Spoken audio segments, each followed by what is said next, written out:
Hello everyone. Bonjour à tout le monde. Benvenuti. Je suis Alessandro Ficarelli. I'm Alessandro Ficarelli, the CMO, Chief Marketing Officer at Panerai. It's with great pleasure that I'm here to introduce a friend, a great explorer, ambassador for Panerai since 2001, Mike Horn. Mais voilà. Alejandro, Hey, grazie Miguel. mille. I have to tell you that every time I shake the hand with Mike, I'm always worried because of my hand, because he's so strong. He's still a rock, and he's really a great person. We developed a lot of watches together. We know each other since more than 20 years. And Mike will tell you fantastic and engaging stories about his expedition and Panerai. Thank you, Mike. Thank you. Mais voilà, moi je veux parler un peu de français. Est-ce que tout le monde parle français? Mais aussi mal que moi? Oui, voilà. Ouais, je commence toujours par dire que merci beaucoup que vous êtes là, parce que c'est grâce à vous que moi je suis là, en fait. Pourquoi ici, à Watches and Wonders, qui n'est pas vraiment un monde où je me sens du mieux, c'est parce qu'en fait, un montre a changé ma vie. En 2001, j'ai reçu un prix, un Oscar, dans le monde du sport. Chaque année, il y a 7 prix qui est donné aux meilleurs sportifs du monde. Et en 2001, par accident et par erreur, j'ai reçu un Oscar pour être le meilleur aventurier de l'année. Et puis, il n'y avait personne d'autre qui était dans la catégorie, et c'est pour ça que j'ai gagné, complètement par hasard. Et en gagnant ce prix, dans l'audience, il y avait un certain monsieur qui s'appelle monsieur, moi je l'appelle monsieur, mais Johan Rupert. Johan Rupert, c'est le président du groupe Richemont. Le groupe Richemont, c'est Panerai, Montblanc, Cartier et tout ça. Et lui, il est venu vers moi en 2001 à Monaco quand j'ai reçu mon prix. Et après la petite speech que j'ai fait sur la scène, il a enlevé sa montre, il a mis sa montre personnelle autour de mon bras, qui était un Panerai, et puis il a dit, depuis aujourd'hui, tu porteras un Panerai toute ta vie. Et ça a changé ma vie. Parce que là, tous les rêves que je voulais encore réaliser en étant un explorateur étaient réalisés. J'ai eu quelqu'un qui pouvait en fait me donner un coup de main de réaliser des rêves des plus fous. Sans dire non, c'est pas possible, mais dit vas-y, fonce, avance. Et c'est grâce à ça que pendant 30 ans, je pouvais faire des grandes expéditions. Il y avait un moment que, juste pour vous donner un tout petit peu de background, il y avait un moment que je voulais construire un bateau pour aller au pôle Nord, pour aller au pôle Sud et tout ça. Moi, je gagne un tout petit peu plus que 5 000 € par mois, 5 000 francs suisses. C'est beaucoup, mais c'est très peu aussi. 5 000 balles, c'est que Annika, ma fille, me paye. Parce que c'est elle des patrons de notre boîte. Et elle pense que ma valeur est 5 000 balles par mois. 5 000 balles que je dois risquer ma vie. 5 000 balles que je dois tirer un putain de traîneau qui pèse 220 kilos. 24 heures sur 24 de vivre dans un tente, dans un sac de couchage. Et en fait, quand des fois, je les mes couilles, ça va pas. 5 000 balles. C'est trop. Parce que on ne peut pas mesurer ce qu'on fait qui nous rend heureuses avec l'argent. Quand on est heureuse de faire des choses qu'on fait, c'est là où ces paiements personnels enrichissent notre vie. Et c'est pour ça que je fais des expéditions. Panerai, quand je voulais construire mon bateau, me demandait ce que je voulais faire. Je dis, ouais, je veux construire un bateau qui fait 35 mètres de long, qui peut aller au pôle Nord, qui peut aller au pôle Sud. Et puis ils disent, ah Mike, c'est une bonne idée, c'est une bonne idée. Combien ça coûte? Ouais, écoute, ça coûte 15 millions d'euros. Puis ils disent, 15 millions? Waouh, c'est beaucoup. Je dis, ouais, c'est beaucoup, mais c'est peu. C'est beaucoup maintenant, mais c'est peu demain. Et quand on vit trop au moment, en fait, un peu dans les passés au présent, on voit très rarement ce que l'aventure peut apporter beaucoup plus loin, qu'on dise la première jour est cher, mais la deuxième, troisième, quatrième jour, ça devient moins cher. Et puis, là, Panerai a dit, mais impossible, on ne peut pas te soutenir. Notre budget est beaucoup trop petit. Et ce que très peu de monde sait, c'est que, en fait, c'est un petit scoop un peu que je vous donne. Comment j'ai financé ce bateau? Le président du groupe Richemont, Johan Rupert, qui est sud-africain, vient vers moi et dit, Mike, j'ai appris que tu veux un bateau. Je dis oui. Et puis lui, il dit, OK, on signe un contrat. Moi, je veux ton nom et toi, tu veux un bateau. Ton nom vaut combien? La valeur du nom de Mike Owen vaut rien, que dalle. Mais lui, il voulait utiliser mon nom, mon image.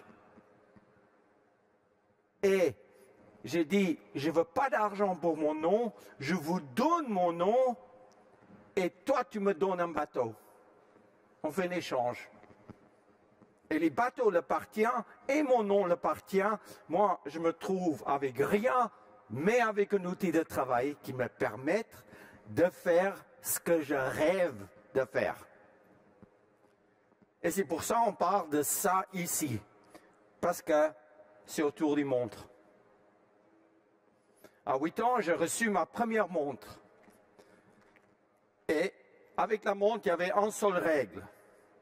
Et cette règle, c'était qu'à 6 heures le soir, quand les aiguilles sont alignées sur ta montre, parce qu'à l'époque, il y a 60 ans, il n'y a rien de digital qui existait, quand les aiguilles sont alignées, tu dois être à la maison. Un règle trop facile, non? Tu peux aller où tu veux, tu peux faire tout ce que tu veux. Mais quand les aiguilles sont alignées, il faut être à la casa. Et tous les jours, à 6 heures, j'étais à la maison. Parce que si je n'étais pas à la maison, j'ai perdu la liberté que mon papa me donnait d'y aller explorer. Ça m'a mené, en fait, ici, d'avoir une vie, des fois, qui sort un peu l'ordinaire. Peut-être une vie que beaucoup de monde ne veut pas vivre, tout simplement parce que la vie est un peu risquée. La vie est des fois un peu dure. La vie, des fois, il est un peu compliqué. Et si on perd notre vie. Et moi, parce que je fais ce que je fais pour avoir ce sentiment d'être vivant, je ne veux pas mourir. Mais je suis prêt de prendre des risques. Et quand on est prêt de prendre un risque, c'est justement là où la vie peut devenir intéressante. Je base ma vie sur 4 piliers, un peu. Et puis, ces piliers, c'est les piliers de ma vie, et pas compliqués. Et je pense que chacun de nous a plus ou moins des mêmes piliers dans notre vie. Et on doit avoir les valeurs qui sont plus ou moins correctes dans la vie. La première chose qui est importante pour moi, de faire ce que je fais, et tout ce que j'ai fait, j'ai appris à travers du temps que j'ai passé avec les gens qui me donnaient des informations, qui me donnaient leurs expériences.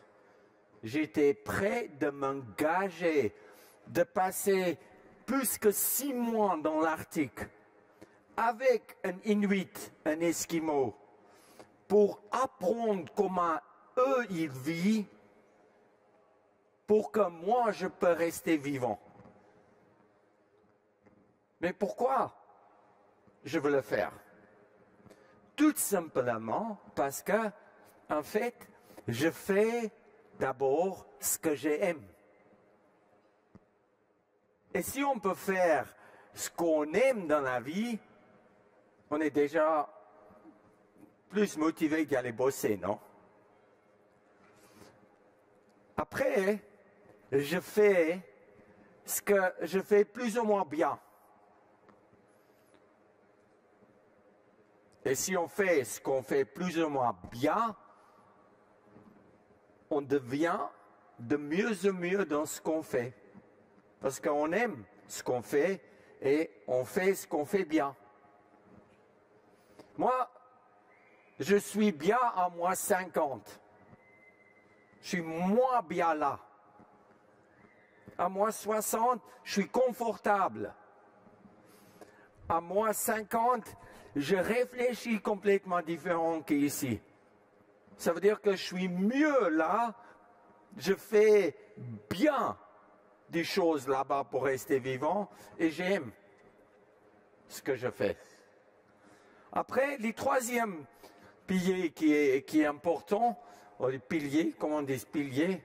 Les piliers qui est important, c'est que ce que je fais doit apporter la valeur aux autres, doit apporter la valeur à notre monde, à notre terre.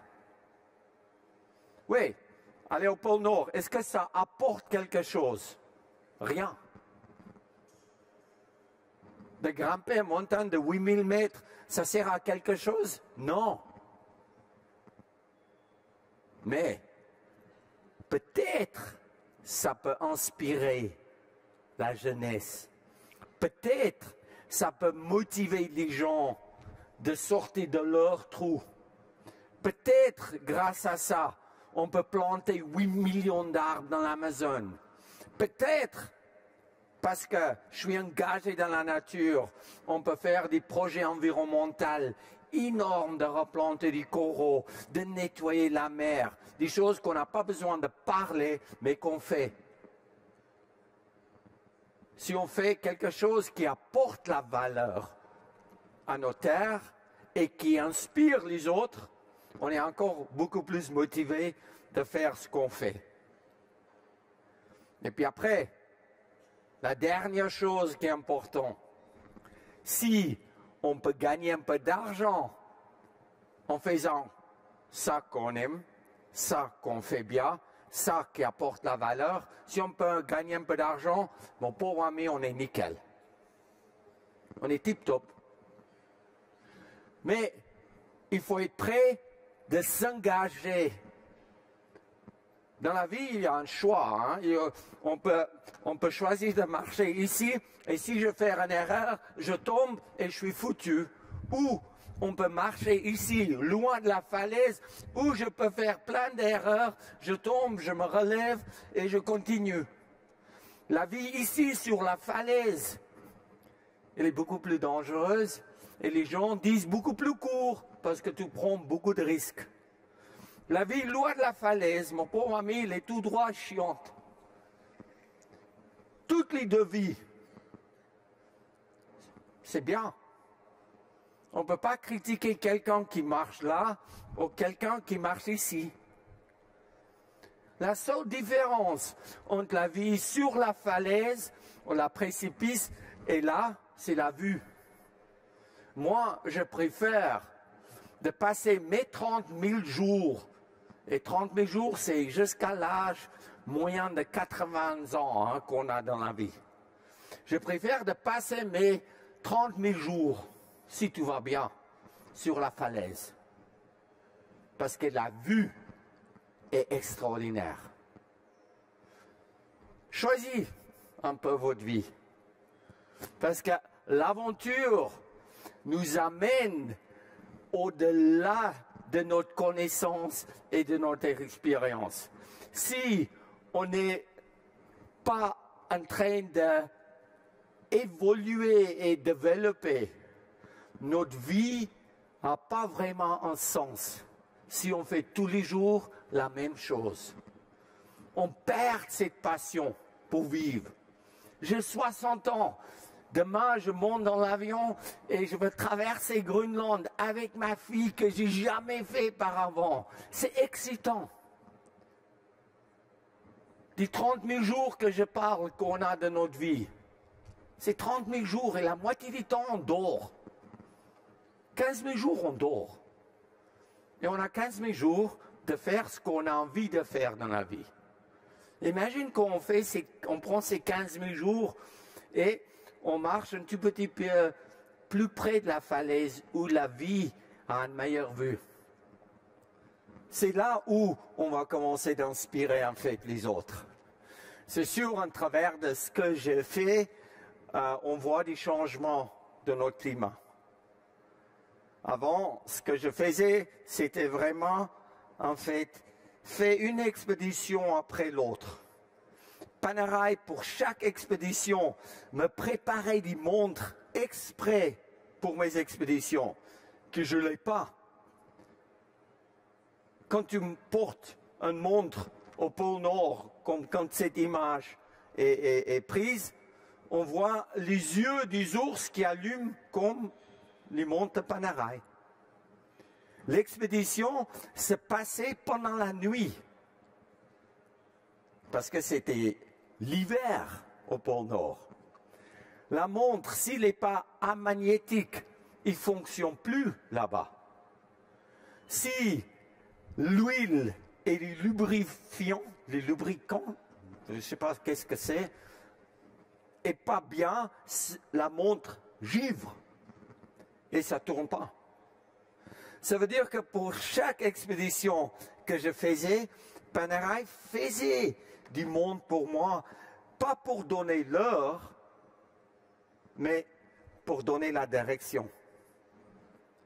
Parce que si on sait quelle heure c'est où on est, et on regarde le soleil et les étoiles, on sait dans quelle direction on va. Et c'est pour ça, ma montre a devenu un instrument de navigation à travers de l'heure qui me permettait d'arriver au pôle Nord. En boussole, au nord, les pôles magnétiques, ils ne marchent pas. En boussole, ils tournent en rond.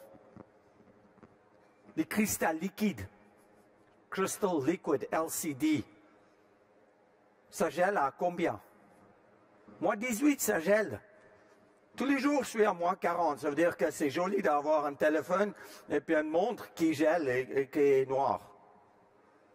La seule montre qui peut marcher, c'est une montre mécanique, mais qui est bien isolée avec l'huile nécessaire et un magnétique pour qu'il me donne l'heure que je choisis la direction où je vais. Et c'est pour ça le partenariat avec Panerai était pas juste parce que j'ai une gueule moche ou bien, ou parce que je fais des expéditions qui sont engagées ou pas. C'est juste que j'étais les seuls cons qui voulaient tester leur montre. Et pendant 20 ans, on a construit une fondation qui est basée sur les vraies choses. Ce n'est pas les marketing. C'est les vraies choses vécues. À 8000 mètres, au pôle Sud, au pôle Nord, et chaque fois quand Panerai me faisait des montres, je l'amenais à la limite de mes capacités. Et cette limitation n'est pas la limitation des montres, c'est une limitation de l'homme. Après 30 ans d'exploration, c'est sûr que 27 tours du monde sur un bateau m'a mené sur la dernière grande rêve que j'ai eue, c'était de faire un tour du monde en passant par les deux pôles. Les bateaux que Richemont, du groupe, me finançait, me permettaient de faire 27 tours du monde, d'y aller dans les régions que pas beaucoup de bateaux y vont. Que moi qui continue de rêver grande, qui a toujours peur de mes rêves, je peux réaliser. Si vos rêves, vous ne faites pas peur, vos rêves c'est trop petit. Il faut oser de rêver grand dans la vie, parce que ça nous permet de voyager loin. Et les plus loin qu'on voyage, je ne parle pas seulement physiquement sur les pôles nord ou les pôles sud ou à 8000 mètres. Je dis voyage dans votre monde. Faites grimpe votre propre montagne. Si c'est la montagne du business, ou si c'est une montagne de science, ou d'art, ou de musique, on s'en fout. Mais va au bout de ce que vous voulez faire. Quand j'ai traversé les pôles sud, j'ai remonté au pôle nord. Et puis au pôle Nord, j'ai vu en fait que notre planète, là, il est en train de changer. Là, avant, où il n'y avait que la glace, au pôle Nord, la glace casse et il y a de la flotte. Notre monde est en train de changer vite. On doit regarder vraiment ce qu'on fait dans l'industrie. On doit essayer de vraiment privilégier des matières qui sont recyclées et en basse carbone. Les changements au pôle Nord est radical. En 2006, quand j'ai arrivé au pôle Nord, les premières fois, je faisais une piste d'atterrissage pour un avion russe pour amener tous les échantillons de glace qu'on a pris à la maison. Je mesurais en fait la glace pour faire la piste d'atterrissage. La glace faisait 2,54 m d'épais. 2006. 2019, quand j'ai passé avec Borghi, la glace faisait 8 cm d'épais. 14 ans. 14 ans, il n'y a plus de glace. Il ne faut jamais penser que c'est pour après-demain. Notre problème, c'est pour maintenant. Mais on est vers ces moments maintenant où ça va commencer de changer. Moi, j'ai beaucoup d'espoir que notre planète va récupérer dans les prochains 10 ans. Parce que je vois ce qu'on fait dans l'industrie, je vois ce qu'on fait dans l'énergie, je vois ce qu'on fait dans les transports pour améliorer notre vie. Et là, maintenant, on est un peu encore dans ces moments où c'est pas trop stable. Mais des moments qui n'est pas trop stable, c'est aussi des moments de changement. Si on continue de faire des choses correctement, si on fait des choses qui apportent la valeur, comme je dis, à notre terre, à notre monde, à tout le monde, c'est là où ça va changer. Actuellement, je suis en Groenland depuis 9 mois avec mon bateau. Et puis, je suis venu de Groenland ici. C'est 2 mondes à part parce que c'est là où je suis. C'est là où je suis bien. Je suis là où il n'y a personne. J'aime avoir peur. J'aime avoir froid. J'aime souffrir.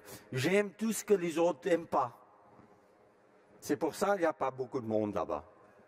Et c'est pour ça que j'ai tellement d'inspiration, tellement d'énergie qui arrive de là-bas, que des fois, je veux venir vous dire, prenez votre temps d'y aller retrouver des moments de silence, des moments où on peut se ressourcer à travers de la nature. Des ours polaires, ils vont survivre beaucoup plus longtemps que nous. Mais si nous, on ne prend pas soin de nous-mêmes à ce moment, je pense que ça va être foutu pour nous, pas pour la planète. La planète va exister pour encore beaucoup plus de temps. Ça veut dire que là, au fond, je pense, on voit mon bateau qui est gelé dans la glace depuis 4 mois. Et puis, j'ai quitté en fait mon bateau la semaine passée. Et puis, à pied traverser, c'est seulement 150 km pour arriver vers un petit aéroport où je pourrais arriver à Copenhague.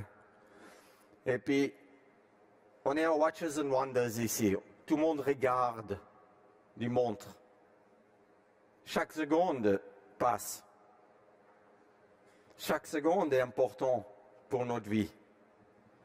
Prenez du temps de faire ce que vous aimez bien faire dans la vie.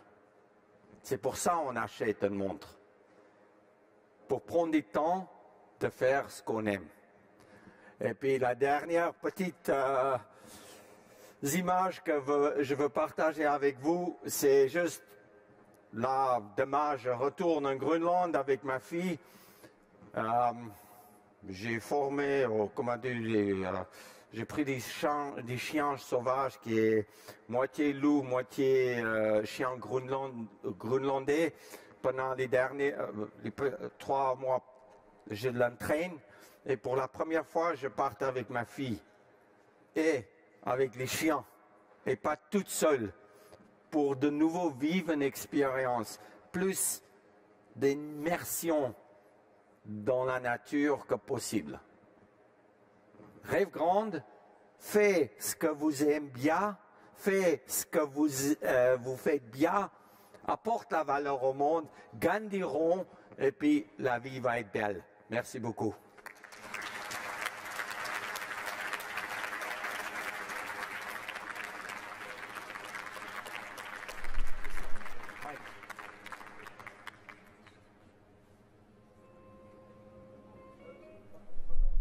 Juste une chose, si vous avez des questions pour Mike, ok, il y a des questions pour Mike. Comme je l'ai dit, je vais imaginer Mike.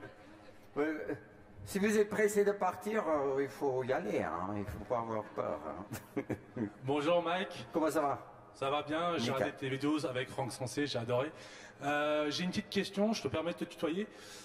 Tu t'es déjà retrouvé mais vraiment dans la merde dans tes explorations? Mais vraiment, hein? Moi, je dis, excuse-moi d'utiliser ce mot, mais moi je suis un peu toujours dans la merde, mais c'est que la profondeur qui varie.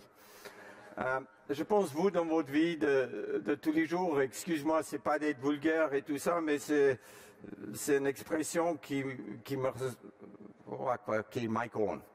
Ça veut dire que dans la vie, il ne va pas toujours comme toi tu veux. Et une fois que tu as compris que tu as des hauts et des bas dans la vie, c'est là où tu as un peu compris des limites. Mais il ne faut jamais penser que les limites, c'est ce qui est connu. Les limites, c'est ce qui n'est pas connu. Et c'est quand on sort cette limite que la profondeur monte. Et quand on est déjà bien sur les points des orteils, et puis ça continue de monter, c'est là où on peut perdre l'espoir. Il faut comprendre que moi, physiquement, je ne suis pas un bête. Hein? Je ne suis pas un homme très fort non plus. Mais je suis fort de ma tête. Et chacun de nous, quand on est fort de nos têtes, on s'en sort des moments un peu, comme on dit, quand la merde monte. Mais pour sortir de ça, pour être fort, quand on veut être fort, il faut quoi? Pour être fort, il faut avoir une résilience. C'est quoi une résilience? Résilience, c'est quand tu es foutu par terre, que tu te lèves et tu continues. Que tu arrêtes de râler et pleurer et dire que la vie est difficile. Parce que râler et pleurer rentre toi et les autres autour de toi plus faibles. Râler, c'est une maladie.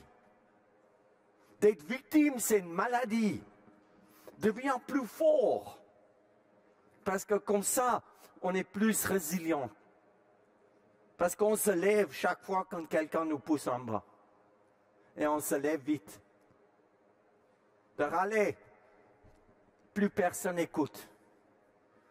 Après, une fois qu'on est résilient, il faut avoir la détermination. La détermination, c'est quoi? La détermination, c'est une croyance de notre capacité de continuer. Contre du vent, contre du courant. Quand tout le monde dit que tu es un trou du cul, tu dis oui et tu continues. C'est ta vie, pas la vie des autres. Une fois qu'on a cette détermination, il y a très peu qui peut nous arrêter. Et là, je ne sais pas comment tu dis en français, il faut une willpower. La ténacité. Cette ténacité que tu dis, je dois faire des choses que je n'aime pas. Je ne peux pas toujours avoir les meilleurs salaires. Je ne peux pas toujours avoir que des caviars. Je ne peux pas toujours avoir que ce qui est bien. Imagine qu'on paie bien un bouffon, mais comme un rat. Tu vas être toujours content. Mais nous, on a tellement fermé notre monde qu'on vit dans un cercle qui est tellement confortable. Dès que ça change un peu, on est foutu, on est perdu, on arrête. Mon arrière-grand-père, il arrivait d'Europe en Afrique du Sud. Lui, il était à pied au boulot tous les jours. Mon grand-père, lui, en vélo. Mon papa, en voiture. Et Mike, de nouveau à pied. Des temps faciles. Des temps faciles rendent les gens faibles. Les temps difficiles qu'on commence de vivre maintenant rendent les gens plus forts. Ça veut dire qu'on vit dans un cycle un peu où des temps difficiles et des temps forts changent naturellement comment l'homme il est. Est-ce qu'il est plus faible ou est-ce qu'il est plus fort? Mais parce qu'un homme faible doit bosser plus et là il devient fort, des temps devient après plus facile parce que l'homme est devenu plus fort et là l'homme devient plus faible de nouveau parce que la vie est facile et parce qu'on est plus faible, notre monde devient plus difficile. Imagine qu'on reste fort. On va vivre un peu plus comme ça. C'est pour ça, juste pour te répondre, la merde n'existe pas vraiment. C'est juste toi qui es faible ou fort. Et si on aime ce qu'on n'aime pas faire, si on est discipliné dans la vie, on peut continuer de faire des choses jusqu'à la fin de nos jours. Être fort dans ce que vous faites. Être discipliné. Quand c'est moi 50 et je suis dans la tente, vous pensez pour 11 secondes que je veux sortir la tente et tirer la luge qui pèse 200 kilos, me fait bouffer par les ours polaires et tomber dans l'eau gelée? Non, je ne suis pas motivé de sortir la tente pour tirer la luge, mais je suis discipliné. Dans la vie, les jeunes appliquent une discipline et vous allez voir, votre monde va changer. Discipline, self-discipline. And there, you will be motivated. Une fois que tu appliques ces disciplines dans ta vie, notre monde devient plus facile. Merci. Ciao. Merci Mike. Merci pour tester notre montre dans les conditions plus difficiles à la falaise, que j'ai compris parce que Ouais, la je ne falaise, savais pas la falaise en français. Merci encore. Et merci à tout le monde pour votre participation. Et on vous invite à stand Panerai à même à découvrir les montres qui sont testées dans des conditions impossibles. Et merci pour nous challenger dans les rendis. Hein.